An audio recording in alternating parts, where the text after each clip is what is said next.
Every MMA fighter starts their journey the same way, watching a highlight reel at 2 a.m., convinced that what they just saw is something they could do. It is not. Here's every version of you that finds that out the hard way, ranked.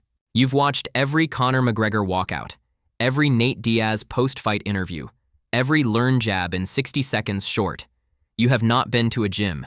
You shadowbox in your bedroom with the curtains closed, just in case. Your form is entirely self-taught, which means it is entirely wrong, which means you don't know that yet. You've told at least 3 people you do MMA. You do not do MMA. You watch MMA. These are different things, and you will find that out the moment you walk through an actual gym door. The gym door is heavier than expected. The smell is also worse than expected. You've bought new gloves for this, real ones, with the brand name visible, because you wanted to look like you knew what you were doing before you knew what you were doing.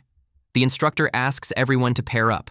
You are paired with a 14-year-old who has clearly been doing this for 3 years. The 14-year-old is patient with you. This is humiliating in a way you will not fully process until the drive home. 6 months in. You come twice a week, sometimes 3 times if the week is going well. You know the warm-up by heart. You've learned the difference between a jab and a cross, and you explain this difference to people at parties who didn't ask. Your cardio has improved. Your ego has also improved, slightly ahead of your actual skill, which is the most dangerous gap in martial arts and also in most other things. You've been cleared for sparring.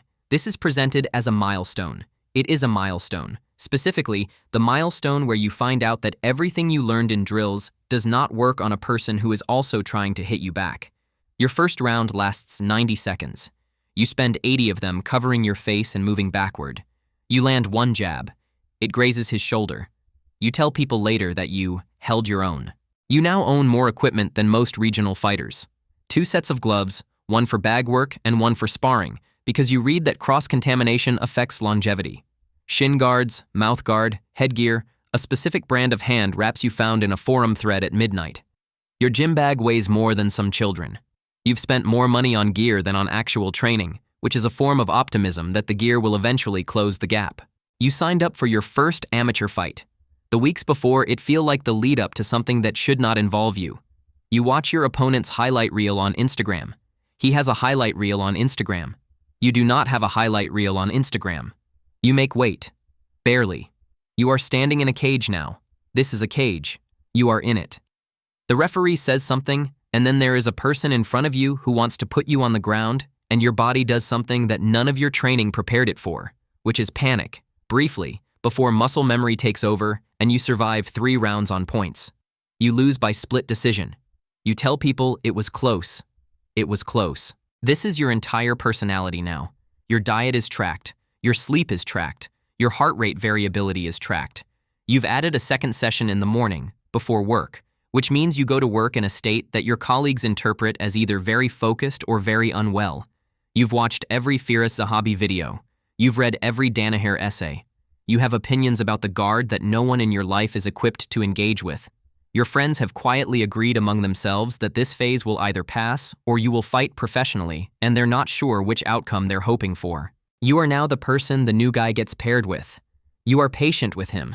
This feels full circle in a way you don't mention out loud. You know everyone at the gym by name, including the guy who just comes for the boxing and never rolls, and the woman who's been a purple belt for 4 years and could end any of you in 30 seconds. You are part of the ecosystem now. You are not the apex of it.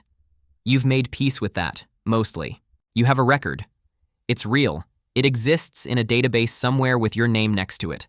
4 wins, 3 losses, 1 no contest that you don't bring up unless asked, and sometimes not even then.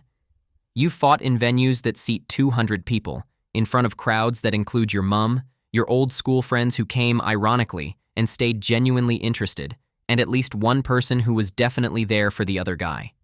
This is, objectively, a life that most people don't live. You know that.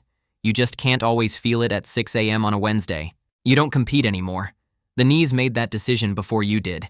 You're on the other side of the mats now, watching someone make the exact mistake you made in 2019 against a guy from Brno, and you correct it without raising your voice. You know something that you couldn't have been told at rank 1, which is that the point was never the fighting. The point was the person you had to become to keep showing up. You don't say that out loud either. You just reset the timer and call next round. Every version of you is still in that gym somewhere. The guy who shadow boxes with the curtains closed, the one who lost on points and called it close, the one who spent 400 euros on gloves before his first proper spar. You didn't replace them. You just kept showing up long enough to end up on the other side of the mats, watching someone else make your mistakes, and knowing, for the first time, that that's exactly how it's supposed to go.